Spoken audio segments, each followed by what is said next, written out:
I know when I talked to Ray, he was saying he was like Kendrick was hearing stuff before it was coming out. Like he would like float it over to him. I saw that. Which is interesting. It's very interesting. Any dialogue or anything between you and K-Dot during this entire... Not direct. Like I said, like it's love. And it's always been love. And yeah, you know, we showing people that this is how it's done. Yo, before we get into the interview, man, I want to give a shout out to all my radio stations all across the country who have the Bootleg Kev Show as an official affiliate. Man, we're on the radio in about 100 cities nationwide every day. Want to give a shout out to Real 92.3 in LA. Shout out to The Beat in Miami. Shout out to Wild 94.1 in Tampa. Shout out to Hot 98.3 in Tucson. Power 98.3 in Phoenix. We 102.9 in Portland. We're all over the country, so you could tap in with that radio show. If you want to know if we're on in your city, just go to bootlegkev.com. The full list of cities is there. You might hear us. Let's get into the interview. All right, man. Bootleg Kev Podcast. We are here with my dog, Joey Badass. Yes, sir. You are currently, man.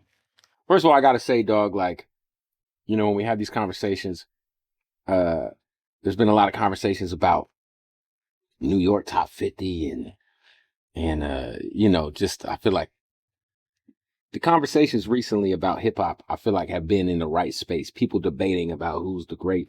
But I got to give you your flowers off the rip, man. I feel like when we talk about like the last 15 years, because 2012 was 13 years ago. Yeah. You are one of the GOATs, brother. Appreciate that. Yes, sir, man. Appreciate that, brother. Yes, sir. Hey, yeah, you know, people don't know, man. I know you for a long time. Yeah, you could go on YouTube and you could see me on the bus when him and Absol was on tour. And yeah, it is. And I remember that was in Phoenix and then in Tampa when I'll be pulling up. I remember listening to Before the Money, like, a year before it came out, some of those records. Like, and you know what's the great thing about that?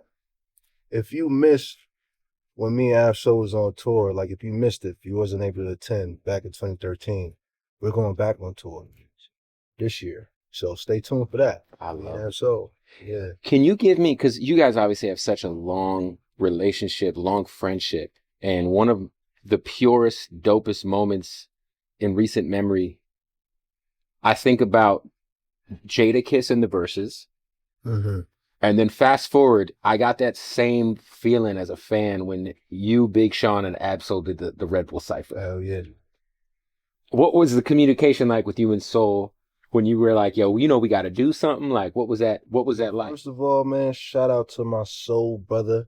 You know what I mean? Like, me and Soul go way back, and it's really deeper than rap with us. You know what I mean? Like, I met Soul, Kendrick, Q, J-Rock, all of them when I was like 16.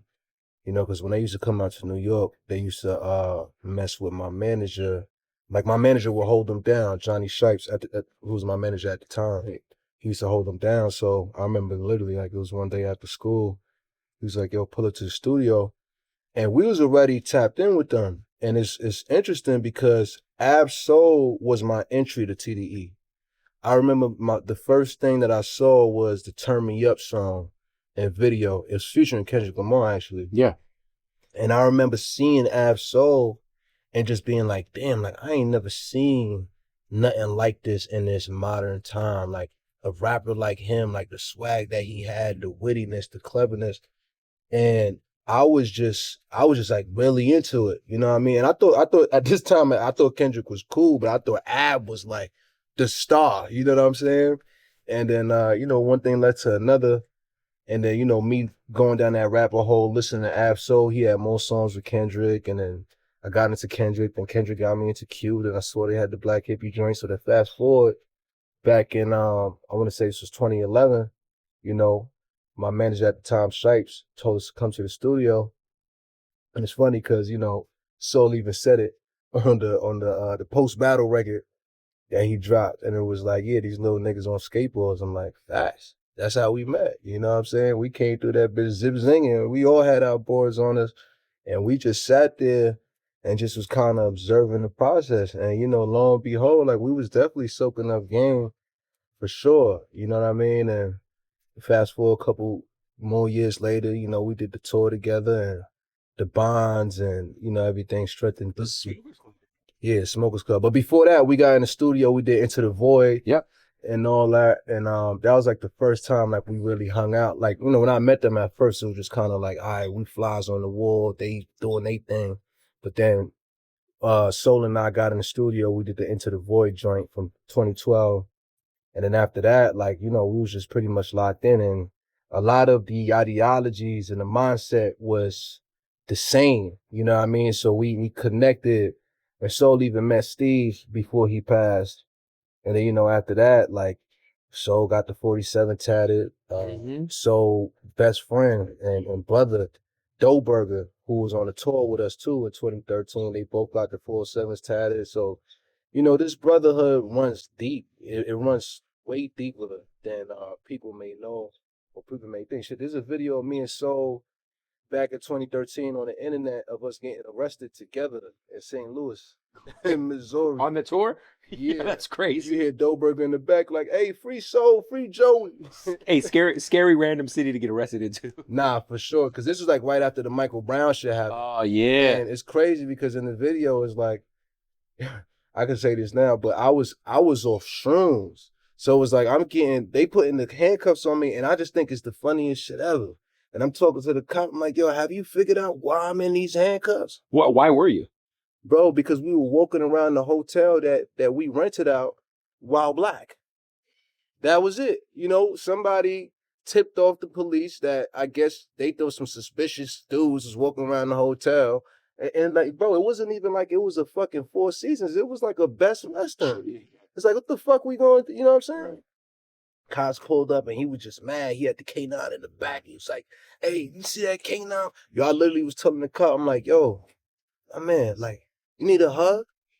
Because he was just so mad. I'm like, yo, man. And that was the shrooms, though, you know what I'm saying? Yeah, you're like trying to like... But yo, go peep that video though. It was a classic. Every now and again, I always go back and watch it. It's just such a funny moment to me. You know what I'm saying? And Soul just over there like, Joey, shut up.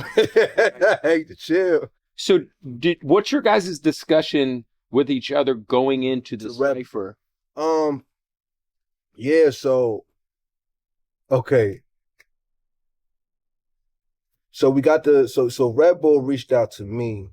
And it was kind of like, you know, on me to pick who I wanted to, you know, do the Cypher with or whatever. So, you know, Soul came to my mind first. And then we was trying to find a third person. And then somebody said, Big Sean. I'm like, yeah, perfect. So that, you know, Soul hit my line like right away. Like, you know, we was both excited. He's like, yo, we got to make a movie out of this joint, this at the third. And, you know, we went back and forth like a couple ideas that we was going to do. And then he was like, yo, we should kind of just like all like battle with each other in a way. Like, you know what I'm saying? Like on some friendly fading type of joint. I'm like, yo, I love that. That's genius. So when I heard Soul Verse, I was like, oh, okay, you know what? I'm glad he took that approach because, you know, he mentioned Ray, he mentioned Day. And I'm like, I hadn't given a direct response at the time. So I'm like, you know what? This is the perfect opportunity to kind of speak on it. Like Soul is here, boom, boom. And then we just kind of went in there with that. And then, you know, Sean did his thing as well. And, you know, I gotta give a lot of credit to Soul for it because he kind of masterminded it in a way, you know what I mean? Where he was just like, yo, this is the move. Like, trust me, we should do it like this, boom, boom. And I was just like, you know, I didn't even hesitate. Like, I just kind of followed his lead and I'm glad we did because, you know, look at the outcome. And I think it was beautiful to just kind of showcase that we could have a moment like that in 2025. Be like, this is hip hop, and that's the type of shit like this. Even it being the Cypher, you know what I'm saying? And you got these three prolific artists here and showcasing something that is the true essence of what hip hop is. It's like we get in there and we all trying to rip each other's heads off. We all trying to, you know, compete. We all trying to say the slickest shit.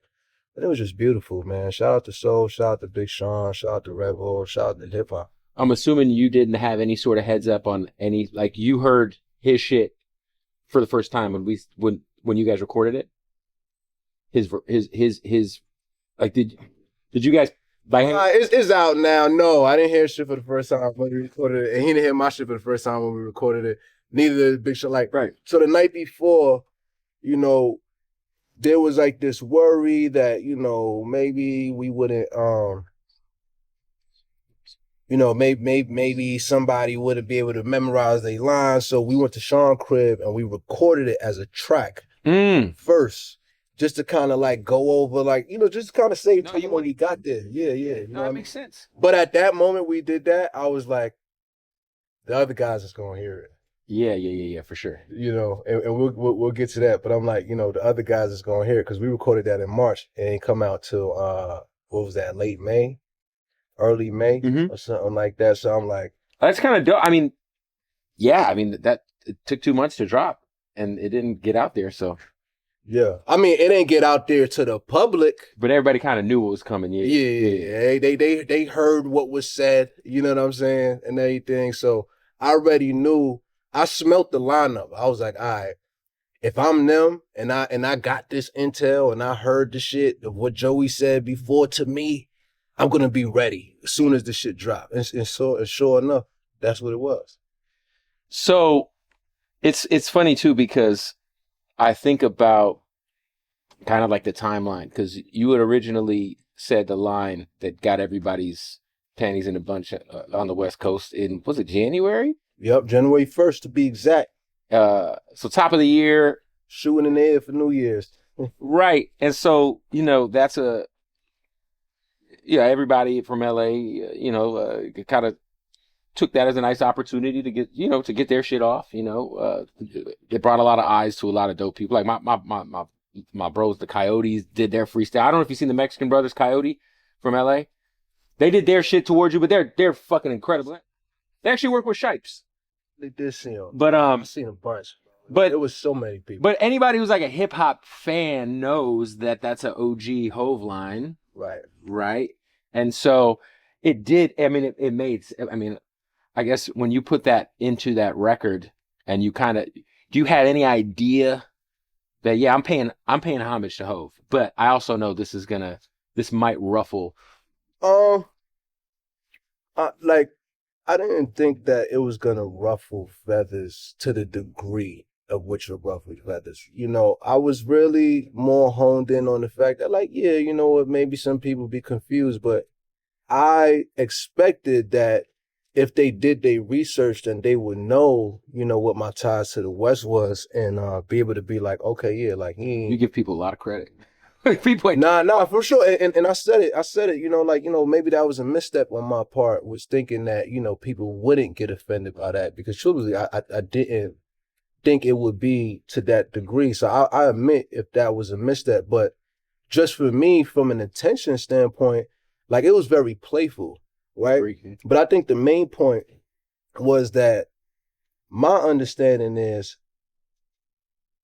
when it comes to the West Coast and my ties to the West Coast, we just talked about it. Like, this is 10 years deep. Yeah. You know what I'm saying? So if anybody been supporting and rocking with the West, and what we just saw from the West, it's been Joe from day zero. You know what I mean? So a lot of the referring to the too much West Coast dick licking is all the new fucking bandwagoners. What the fuck was y'all at? Because I've been here. And I'm seeing a lot of people now jump shit, and now all of a sudden it's this. But I've been here though, and on top of that point is, like, I think it was a lot of sensitivity because I'm a New York nigga. Yeah. Brooklyn nigga. And that's just how we talk. We'll say that about our own mans. Like, we'll walk away from our mans having a moment because we feel like niggas is dick riding. And you can say whatever you want to say about that. That's not something personally I do. Right. No, but that's just the nature of, like, East Coast New York niggas. Right. You know what I'm saying? It's like, niggas is dick riding. Like, you know what I'm saying? Like, but it's not like us hating. It's just like, I'm not going to participate in the dick riding. It's just, I ain't doing that. You know what I mean? But the main point is that, though, is like, yo, who the fuck is y'all niggas? This shit been going down for a long time. It's crazy to hear the main intent of that line was to kind of the opposite of how people took it. Like, yo, y'all dick riding the West Coast, but I've been supporting. This shit ain't new. Like, and it's like welcome to the party almost. Track record is there. Yeah. I mean, I ain't just talking out my ass. It's like, you could go do the research. It's Go funny. look at me and Ab-Soul getting arrested in 2013. Yeah, I feel like people, there's a lot of like surface level new fans of hip hop that don't understand the real, like the roots of, Schoolboy Q and ASAP Rocky and Mac Miller and you and Ab Soul and just that synergy that's always been there between TDE and New York. It's always been. Bro, and I think, I can't remember who said it. I think it was Kendrick when he had linked up with Ferg. Shout out to Ferg, that's my brother.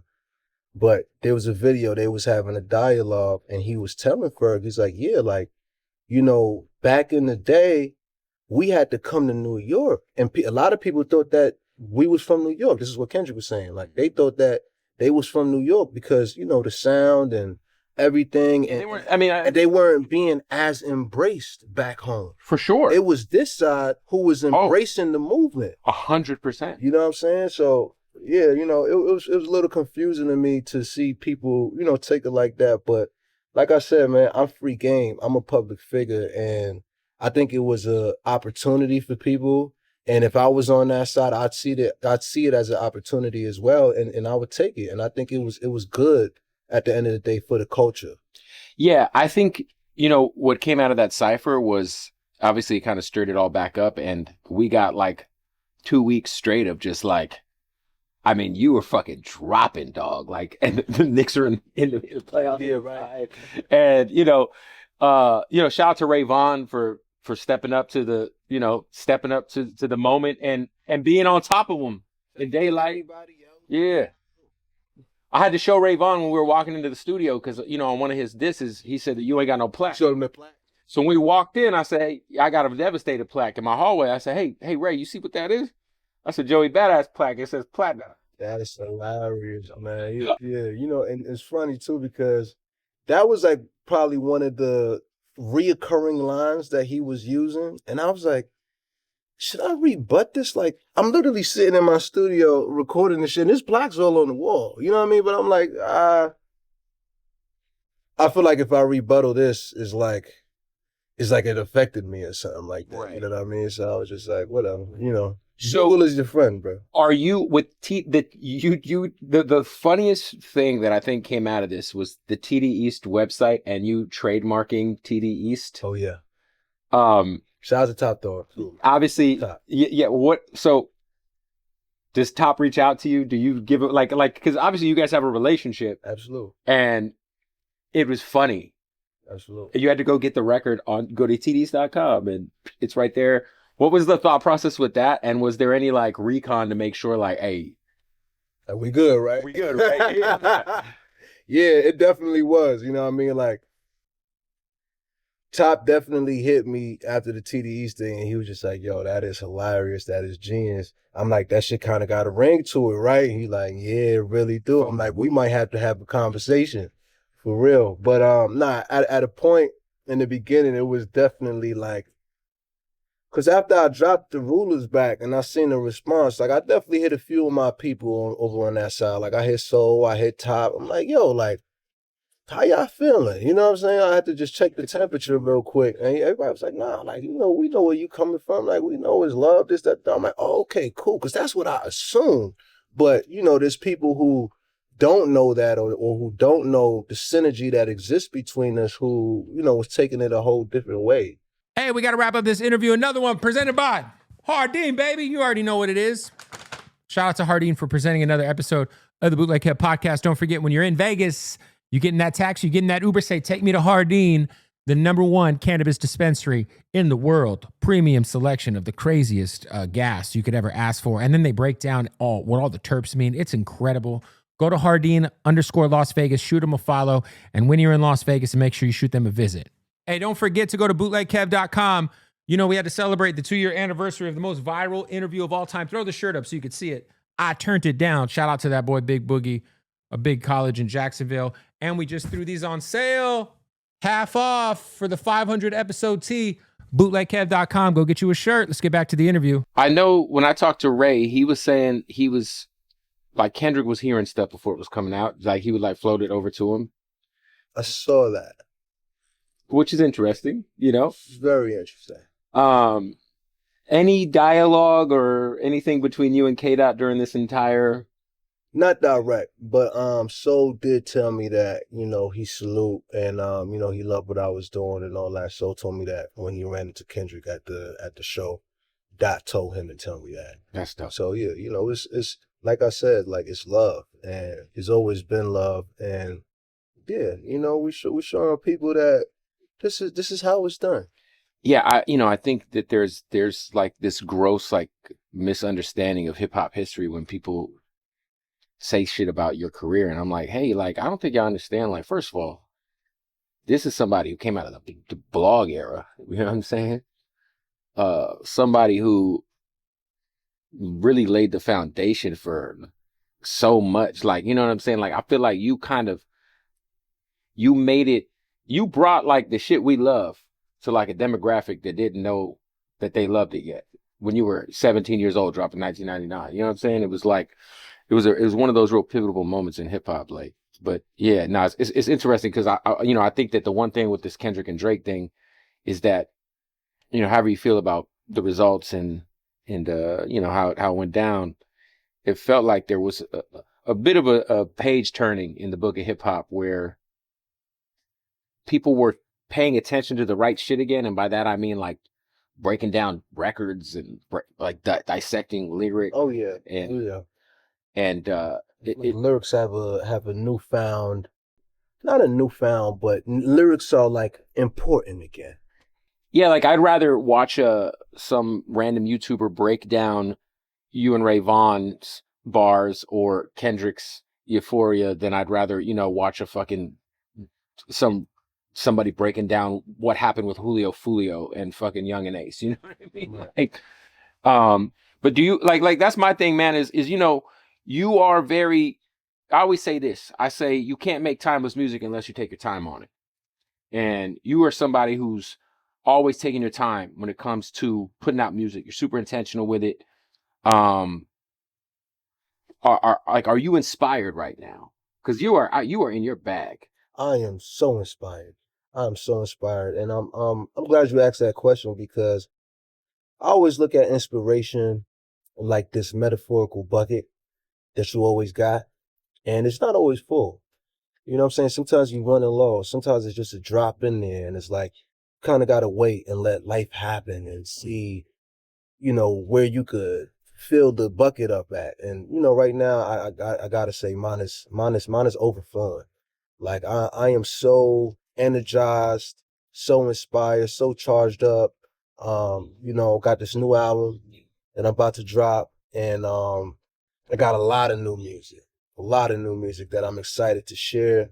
And I just think that, even with what just transpired, I feel like it kind of opened up a new door for me where I feel like my whole career I kind of had people trying to box me and, tell me what I couldn't do and set these parameters around my sound. And I feel like now that gate is open and it's like, oh no, like we actually want to see Joey experiment right now. We want to see what else Joey could do because Joey has made his point of how well he can rap. What else can Joey do? Yeah, we get it. Yeah, it's like, like we want to see Joey progress to a new level. And I feel like I was kind of, what's the word? I was like almost not allowed to make certain sounds or to have certain attempts or go in certain directions because people just felt like my sound should have been this one thing. It's funny because I feel like I remember people not loving Devastated. People hated Devastated. Like because it wasn't, but it's fucking platinum. And what are we talking about? And you know what's funny? You know what Devastated taught me? Because Devastated taught me the power of polarity. Because as much as people hated it, like, my niche, my fan base, my core, there was a whole nother side that loved it, which was, more of the casual listener, more the people who wasn't familiar with me. So and you gained new fans off that record. Right. So now when I'm faced with those type of records that are polarizing, because, I have this really clear process of how I share my music with like my trusted friends and individuals who ears I trust. And now once I see that polarity on certain records, I'm like, that's the one. That's the one. You know, so I'm excited. Yeah, we are shooting outside in New Jersey, so the bugs are bugging. You know what I'm saying? But it's beautiful out. I'm not just glitching over. No. There's some. There are. Let's be clear. We're gonna have a couple of. There's the. Yeah. Let's not wish it upon ourselves, bro. No, for sure. The bugs is bugging for sure. For sure. Yo, I do want to touch on a record that I think encapsulates a time period of hip hop that, you know, I have two eras that I was like alive and like, you know, I'm 38, so I was born in 87, right? So, you know, I remember I was the type of kid who would get the Source magazines and then go back and buy all the 5 Mic albums. Right. You know what I mean? Because, you know, a lot of that shit I was 5, 6, 4. You know, Doggy Style was the first rap album I really fell in love with as a like little ass kid. But, you know, as like a dude, it was the 50 Cent G Unit era. And then this blog era that was so special. And One Train is a record that I listen to so much for as old as it is. And it's you know, I think for my money, it's the best posse cut in the last, 15 years or so. A lot of people say it's like the black hippie shit, but I think that record is it's different, man. Can you just kind of tell me, like, do you ever go back and listen and just from your memory, just how that record came about? Did you hear anyone's verses? And, you know, I do feel like it's one of those timestamps in hip hop where if you want to know what it was like for an era of dudes, everybody was on there. Come on. Yeah, man, shout out to that record. Shout out to Flacco. I remember how it happened. And I was, you know, me and Rocky, we used to work out at the same studio in New York, Quad Studios. But he would work on Quad, like that building had a bunch of different studios on there, actually, you know. So he would work on Quad on, what was that, the 10th floor, and I would be in Vermeer on the 6th floor. So I remember one day, you know, I was there, and he came down, and I didn't even know he was upstairs, but he came down because he heard I was down there, and he was like, yo, I got this record. And, you know, obviously at the time, he's on fire, I'm on fire. So he's like, yo, I got this record for you, and I want to play for you. I'm like, I bet, you know, say less. So, you know, I went upstairs, and I can't remember if Kendrick was on it at that time or not. That I can't remember. But I do feel like it was definitely his verse, and I want to say it may be somebody else's verse. I can't remember if that somebody else was Kendrick or not. But either way, once he played that for me and he told me what the objective was, I was like, say less. What did he say the objective was? That he was going to get all these different people on it, you know what I'm saying? And I was like, oh, like, first of all, I thought it was dope. I thought that was a super dope idea, you know, because I was doing posse cuts at the time, but with my crew. Right, with Polarity. You know, so I thought it was tight that he was putting together this posse cut with everybody from that generation, we was all the newcomers at the time. It was me, it was Flacco, it was Dot, it was Yellow Wolf, Bronson, Danny Brown. Action Bronson, Danny Brown. Like, it was a crazy lineup, but I just remember being like, man, say less. Like, I'm gonna go hard on this shit. Yo, it's crazy too, because we, you know, I feel like you're one of the few artists that, you know, we've actually watched you grow up in real time. Absolutely. You come into the game, you know, as a kid, and you know, you never came off like a kid though, musically, interview wise. If you'd meet, you know, anytime anybody would ever talk to you when I first met you,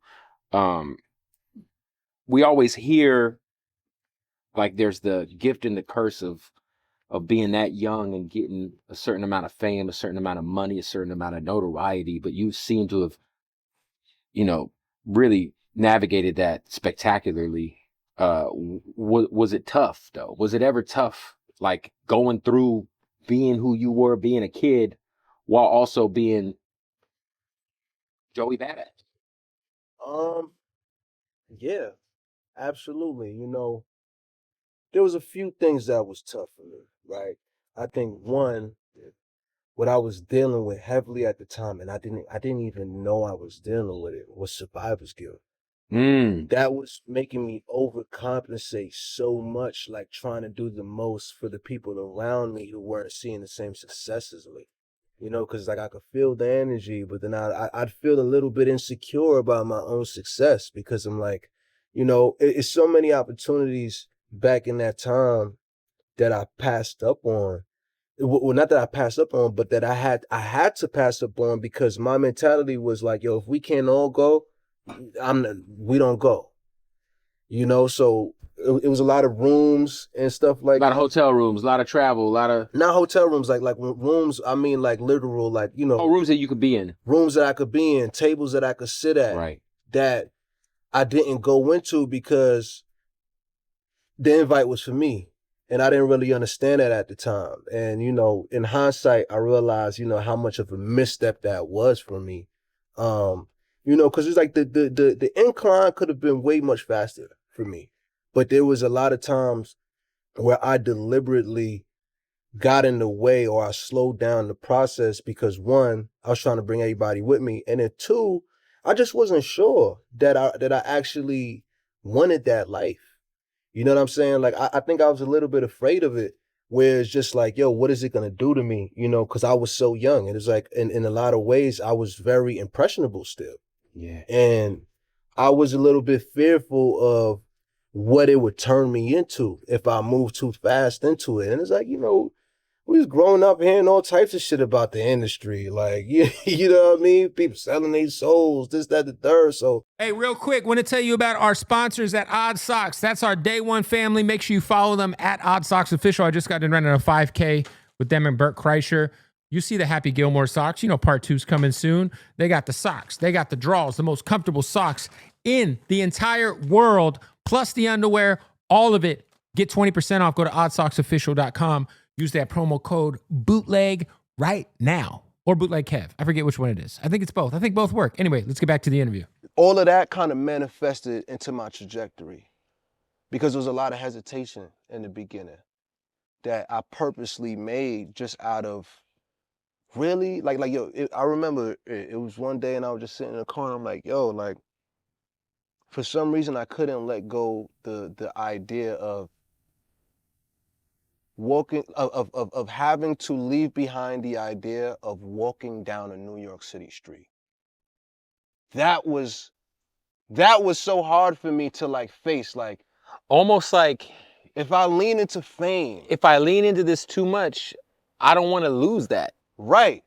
Like that's a free, you know, being a New York City kid, that's just a part of my identity, is navigating the streets, like, Yeah. you know, how I've always. Yeah, like if you want to walk down and get a bacon, egg, and cheese, I want to go get a bacon, egg, and cheese. Right. I don't want to have to get I got to get a fucking security Right. guy or send an assistant. Exactly. You said that was a mistake, maybe, in hindsight, but you're still like fully intact, energy-wise. Like, could the trade-off have been a faster incline, but at the expense of yourself, maybe? Right. You know what I'm saying? Yeah, nah, you know, listen, man. One thing I've come to learn is that things happen the way that they're supposed to do. They're supposed to happen. Yep. You know, like God has a plan, and I think that this is all part of what his plan was for me. You know, and I think that whatever I was feeling at the time when I was younger that was telling me, whoa, slow down or be cautious, I think that was intuition. Yeah. And that intuition was a godly element that was warning me of something, and you know, which ultimately led me to take the path that I took, whether it be to, you know, not enter rooms so soon or whatever. You know, I think that it all played a part in the man that you see today. Yeah. And it's like, you know, at the end of the day, I'm grateful. You know, I'm grateful. I feel like throughout every point in my career, it's always felt like I'm at a new beginning. And I think that's not something that everyone always experiences. So, you know, for that alone, I'm like, even right now, it's like, man, I'm so excited to share this new body of work and, you know, tour again and collaborate. And yeah, like I'm pumped. This new album, talk to me about it, because right now, you know, like you said, the inspiration is overflowing. Yeah. The appetite, I feel like, for Joey's for lyrics, for Joey Badass, for this shit is I also feel like the fan base wants it. You know, for you, like what give me, you say are you taking some risks on this album sonically? Are you, because you say, are you trying new shit? Like, Oh yeah. what? Yeah. Definitely taking some calculated risks. You know, trying new shit. I heard our boy Static's got some beats on there, which is very, because I think he's my favorite producer you work with. When you guys work together, it's like butter. Static always gonna have some beats on my shit, man. You know. That's shout out to Static. It's my big bro. But yeah, man, listen, I'm excited about this joint. The album is called Lonely at the Top. I love that. Yeah, it got, you know, we got some good features on there. We just got it's just a great body of work, and you know, I feel like it doesn't overstay its welcome. It's a good like 35 minutes, you know, and it does everything that it needs to do. And then by the time you're fucking fully submerged and enjoying it, this is over. Run it back. We always have to, we do have to wait some years between projects with you. It are you battery in your back, because you have so much that you do. Obviously, you're an actor. You're a very successful actor. You're a model. You know. I remember I was going to the mall one day and I saw, I don't remember, it was a cologne or something. I was like, Paco Rabanne joint. whatever it was, I was like, this is fucking crazy. but Absolute. you have so much happening, so much going on, but like, you know, you got, I feel like right now is, you know, like you said, you got to do something with that inspiration that's overflowing. Is this like a taste, or, and then we got to wait a while, or are you fully, Ooh, damn. you know, are you already planning out the next thing? Are you living in the moment? Like, yeah, we got some serious, Serious outdoor life. it's a lot. Yeah, we outside. It's a Bug's life. I'm being very careful with what I'm saying, because what I don't want to do, what I've done in the past, is rile the fans up, Create false expectations. create false expectations. But I can confidently say that there will not be another years-long gap from this joint and the next joint. Like, what I can say is that I have a lot of music. And I'll even go as far to say that, you know, before everything that transpired this year, there was another project that was being worked on. So what you're about to hear with Lonely at the Top is what I made in like the last month. Oh, so Of while you're in using this pocket, yeah, while I'm in this pocket, using this energy, this Yeah. inspiration, I've been just locked in. You know what I mean? So I felt like, because the direction that I'm going after this is much needed, and that's more of a conceptual piece of work. But this is more like, I understand my assignment right now, You understand the assignment right now. You understand what the people are looking for you to do at this moment. at this moment. And that's what Lonely at the Top is. So But followed right after the conceptual album is there. It's been worked on, but that, it's all I'm gonna say is a lot of music. a I already lot of said too much. It's a lot I of already music. said too much, but there's a lot of music, and I'm excited. You know, like, without a doubt, there won't be another years-long gap. I like to hear that. I always wonder, man, you know, I recently dealt with my boy CR the Beast passing away. It was a really good friend of mine, and it fucked me up for a while. You know, all this time after Capital Steez' passing, like, you know, I feel like he was one of them guys in pro era who, you know, he had the biggest footprint on 1999, and he was such a talented guy, man. You know, is there anything about Steez that, you know, maybe people didn't know about? You know, that, yeah, I feel like we didn't really get to like really enjoy him as fans, as long as you know, he wasn't here that long. Listen, man, Steez, to this day, I haven't met a person like Steez. He was really a one-of-a-kind individual. And it's just crazy when I think about it, because I'm like, man, you know, they say that saying, the good die young, and it's just like, it's a trippy thing to acknowledge because I'm like, yo, my man was really exceptional as just a human being. And I don't even think that words can do justice of to like just who he was and the man he was and the influence that he had in his short time here.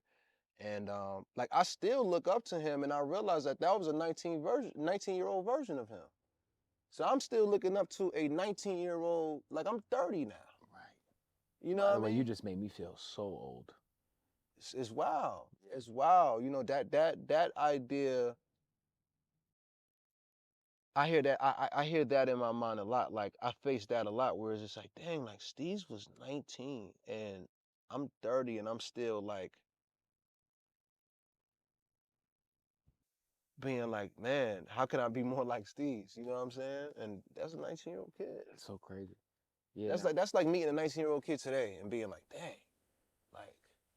Yeah, no, it's a wild concept to think, and it's like you said, the good die. It's like I don't think people understand like how young Tupac was when he passed away, and you know, XXXTentacion. oh my God, that's a perfect example. Another kid who I met and You worked with him. yeah, and he left a great impression on me as well because he kind of reminded me of my brother Steez in a way, but more in the competitive nature. Like you see everything that just happened, that was X. Yeah. Like when we was in that studio, me and him was having a conversation like and he's looking at me and he's like, yeah, nah, I'm about to body you on this. I'm like, oh, okay, okay, little bro. You know what I'm saying? Like, but it's like that at that time, I haven't felt that feeling in so long, like since Steez was here. Right. And I love that X had that in him, you know, and then when we made the Infinity record, and yeah, you know, he came with the energy, man. So, you know, just when it comes to that competition,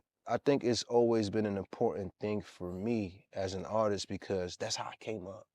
Like with Pro Era, we would have ciphers in the hallway in school, or we would meet up in the studio, and it was always about trying to show up with the best verse. And we love each other. We brothers. Right. But we want to have the best.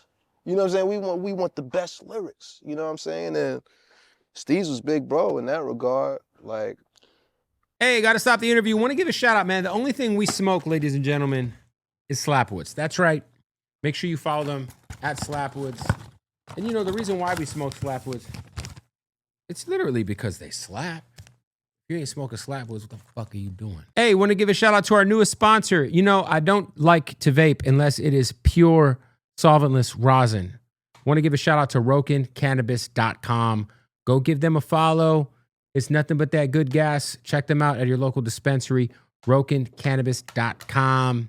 Salute to them. Let's get back to the interview. I always wonder, you know, like he wouldn't mind me saying this. We've talked about it on video, but like, you know, the homie Conway, it really bothers him that people don't put him in certain discussions. word.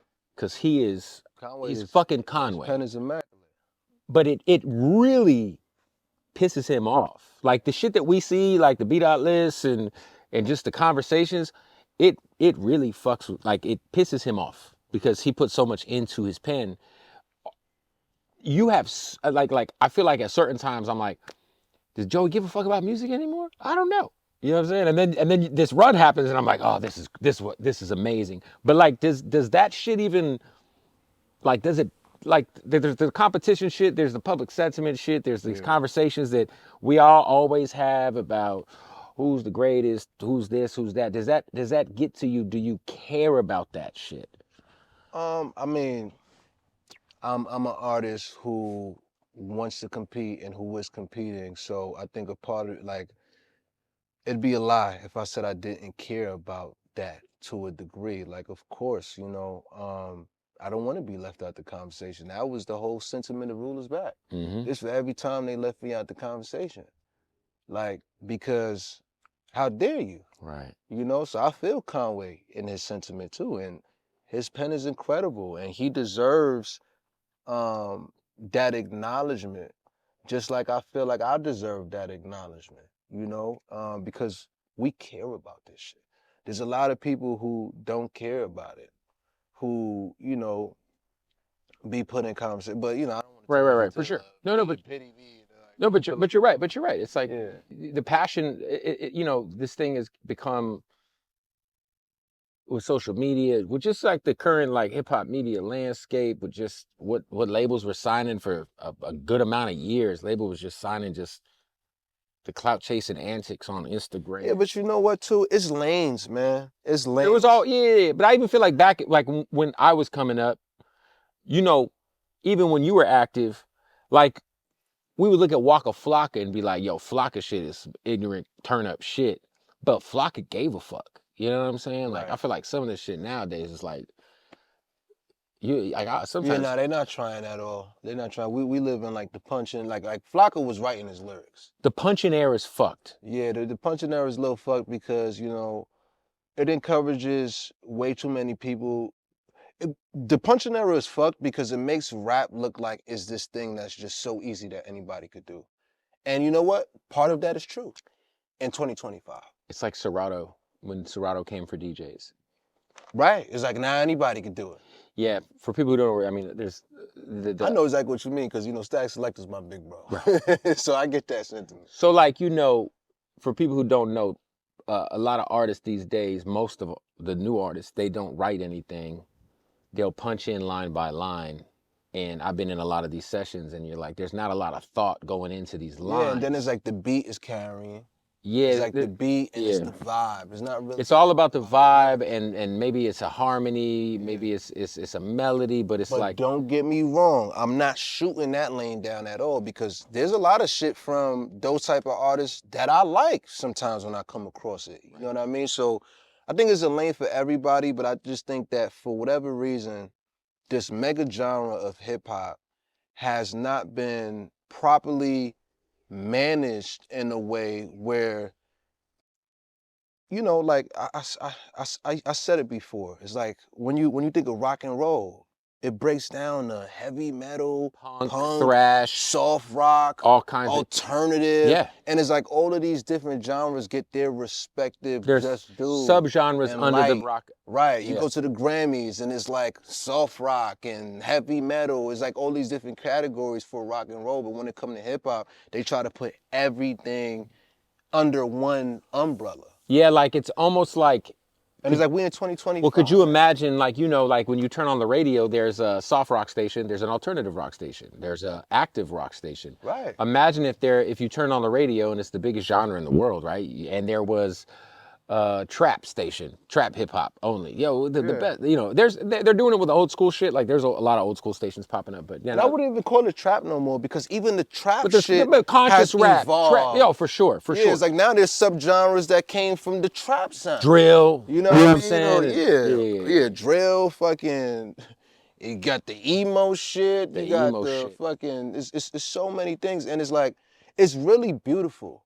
But what gets in the way and what causes so much discourse is that it hasn't been properly, like, organized. Yeah, the duality too. You know, I want to reverse a sec because I do think that you know, there was, you know, X, the duality of X was crazy because I was super surprised when.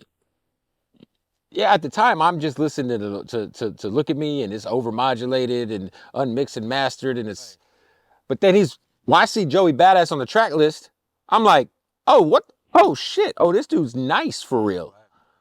Did he reach out to you? Like what? Oh yeah. He reached out to me, and you know, X was a huge fan of mine and Steez and Pro Era.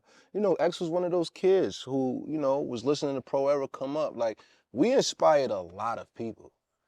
A lot of people that you see today. Like I remember the first time I met Lil Uzi Vert, and I was with CJ, and he came up to both of us like, yo, when I saw Hard Knock come on Sucker Free Countdown, like it was y'all who showed me that I could do this shit. Yeah. That's what Uzi said to me verbatim. I'll never forget it. You know what I mean? Shit, Cardi, same thing. You know what I mean? Like all of these guys, because we were kids at the time, so, you know, almost like what our future did for me is what like I did for what we did for, you know, a lot of these new generation guys. Is I think just that whole Beast Coast era. Even if their sound is not what our sound is, they were still inspired by the fact that they saw somebody who was more closer to them making the dream happen. Right.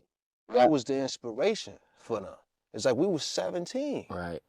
Yeah, there was the Beast Coast movement that was so like so fire. You know what I'm saying? It was pro era, you know what I'm saying? It was shout out to Flatbush Zombies still going crazy. Zombies, underachievers. Underachievers, Shout out man. all It the was guys, it was such just an amazing moment in hip hop and obviously East Coast hip hop, New York hip hop and all that shit. So on this new album, is there and I mean I have an idea. I think I know a couple of features that we won't say out loud, but I know you got some features on this project.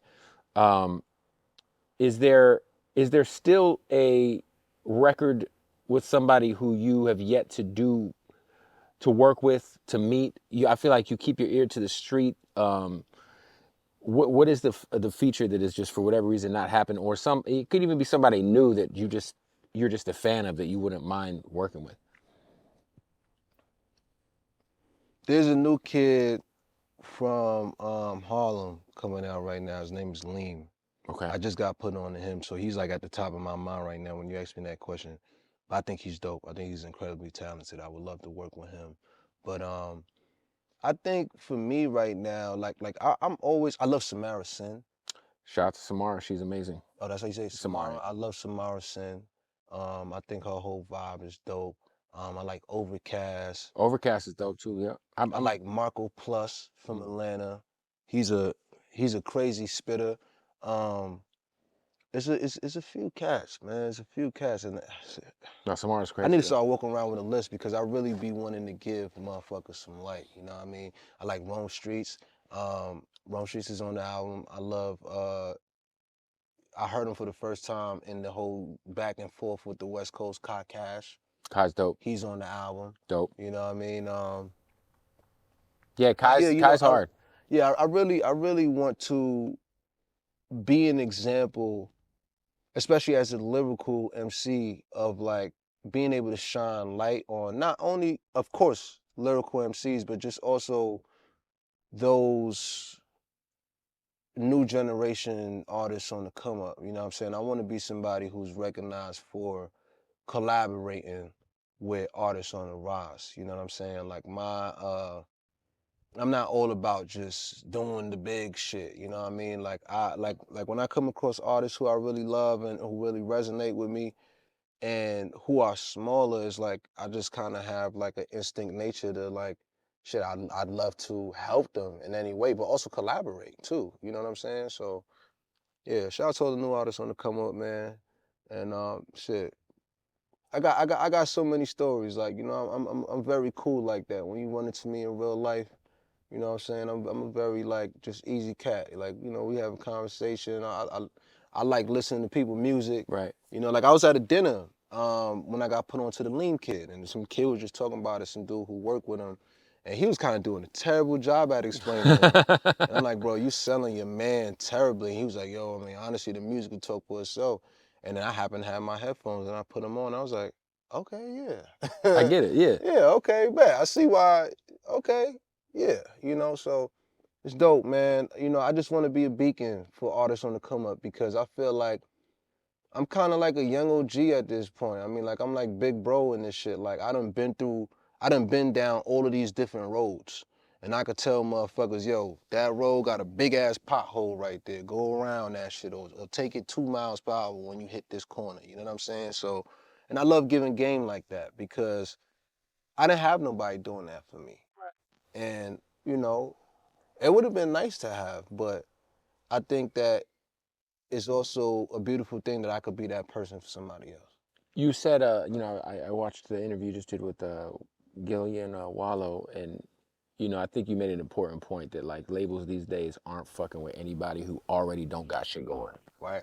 Like, you gotta have, they gotta be able to jump onto the train while it's already there. That's just what they're looking for, right?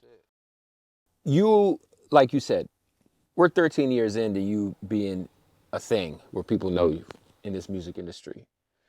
You've been through different management, different situations. If a young independent artist is watching this, Yeah. and they're getting the major label interest, what would be your advice to them? Let's say they got 100,000 monthly listeners on Spotify. Let's say they, you know, they're able to pay their bills barely, but they're able to pay their bills on this rap shit. Everybody's starting to call. You know what I'm saying? Like, do you go the major route? And I know that that's not a one size fits all question, but like based on just your perspective. Well, important that the most important thing you just said just now is it's not a one size all fits question. For sure. Right? So it's not always going to apply to everybody the same way. Correct. No one person, like everybody's not going to have the same path. So just because it worked out for Chuck this way don't mean it's going to work out for Phil the same way. But what I will say is,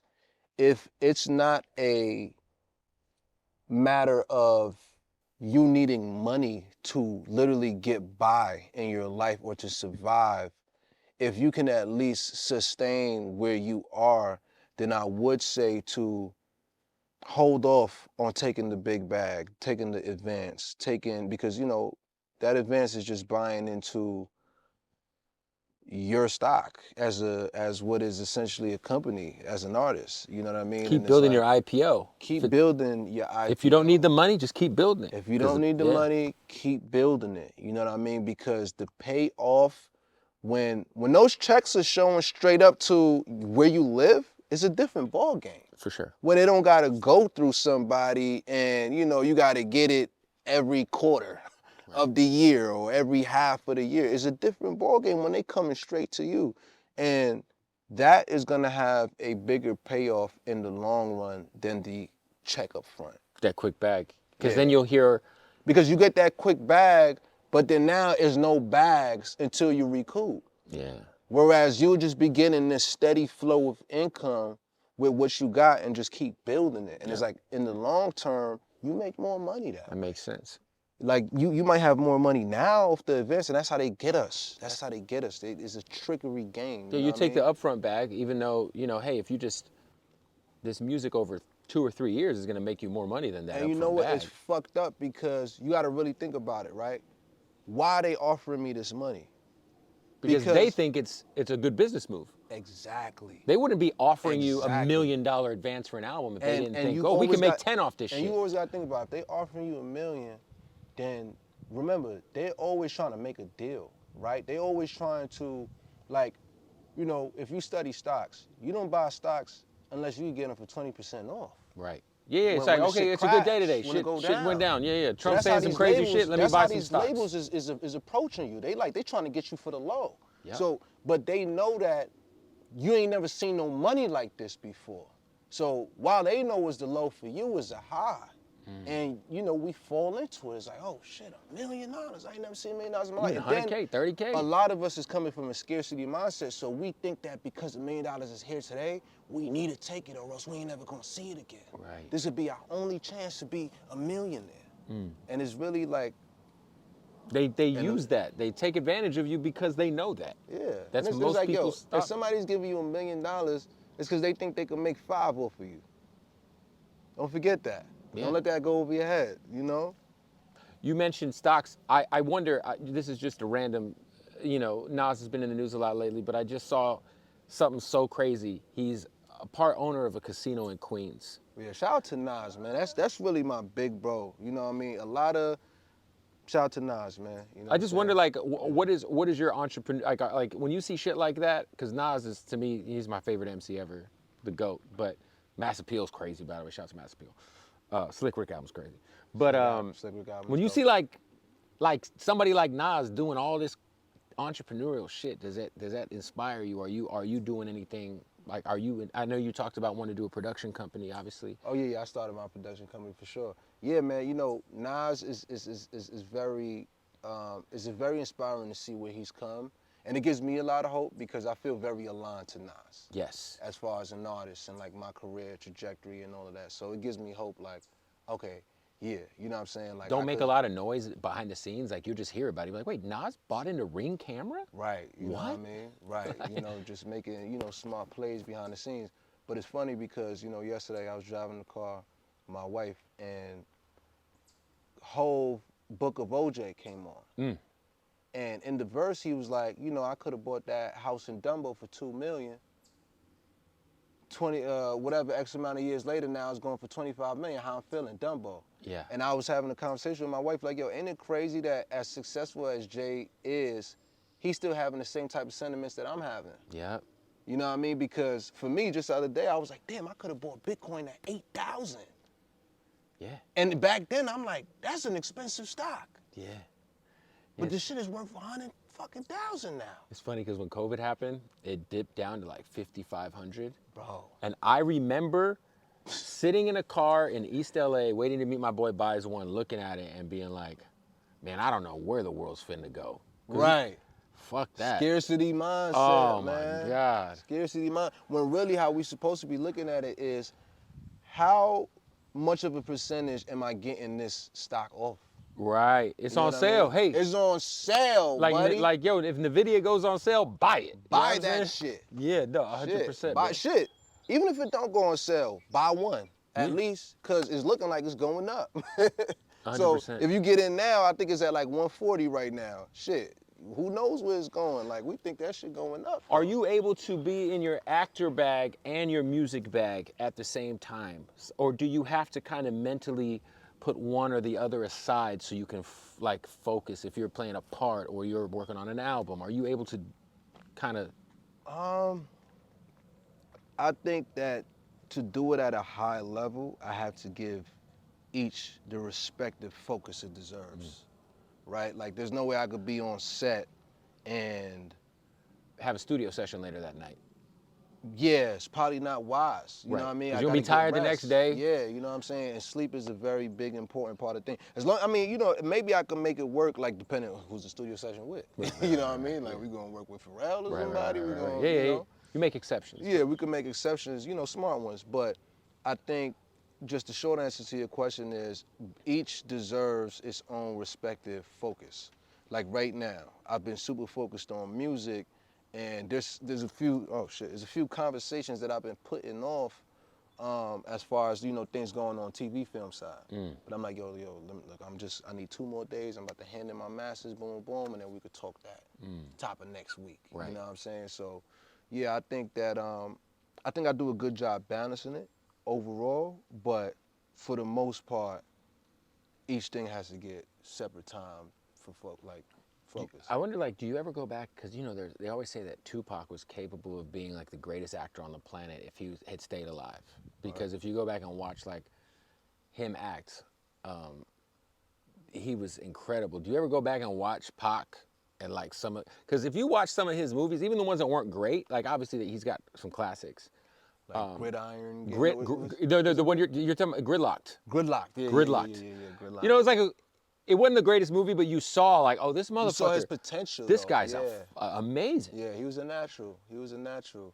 Yeah, you know, Pac is one of the people who definitely showed me that I could do this thing. You know what I mean? And he's definitely somewhat of like a North Star for me when it comes to just the balancing of both things. You know, there's this quote: "You chase 2 rabbits, you won't catch either one," or "Jack of all trades, master at none." And I keep those things in mind because I'm like, I want to disprove those. You know, I think that I have already showcased doing both things at a high level, and I will continue to showcase that. Like, you know, people ask me all the time, like, what did you rather, this or that? And I'm like, why do I have to rather?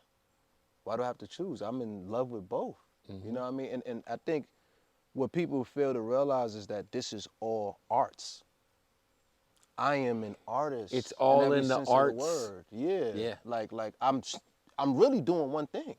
I'm an artist. You know what I mean? So whether you see me on the silver screen or you hear me on records, it's all art at the end of the day. So I'm already choosing one thing, but I don't have to choose one way in which I showcase my artistry. So I love that, man. Well, album is coming really soon. really soon. Sooner than soon, man. Sooner than soon. There's some sample stuff that, as with any Joey album. As with anybody's album nowadays. But I'll tell you what, look, my shit coming sooner than some people. Some motherfuckers who I heard album coming for a long time, I ain't gonna say no names, but my shit coming soon, B. My shit ready. You wanna hear it? Yeah, I do want to hear it. All right, bet. I definitely want to hear it. now. And yeah, man, thank you for you know, fucking just being yourself, man, and you know, bringing excitement the last few months into this shit. You know, Thank you, man. it's Listen, important. I want to say, just to close it out, man, hip hop is a competitive sport. I love to compete. I absolutely love to compete. You know, shout out to everybody on the West Coast. Shout out to everybody on East Coast. Shout out to everybody everywhere who's putting on for the culture. Did you, by the way, just random tidbit about that. Did you hear YG say Joey Badass gonna hate this on Hollywood? Text him. I'm like, you're wrong. I love it. Yeah, you're wrong. I love it. You know what I mean? So yeah, we had a cool little laugh about that shit. You know what I mean? But And then you and Absol going on tour. me and Absol's going on tour. Finish what you were about to say something. No, I was just gonna say I'm flattered, you know, to hear YG say that shit. Like, I can't wait to be in the club somewhere and that shit. Come on, let's be hitting my shit, nigga. Joey Bad, hey, hey, you know what I mean? Like, yeah, word up. So I love it, man. I love it, you know. Absol Joey tour on the way, album on the way. I'm sure you got projects in the can where you're gonna be on the screen. Oh yeah, absolutely. Phew. Yeah, I feel like that's one cool thing about acting is you could get some shit and be like, yo, this shit's gonna come out over the next 2 years, so I can kind of exactly. I can just chill out. yeah, for sure. Yeah. Joey, I Definitely appreciate you, bro. appreciate you too. There it is. Love.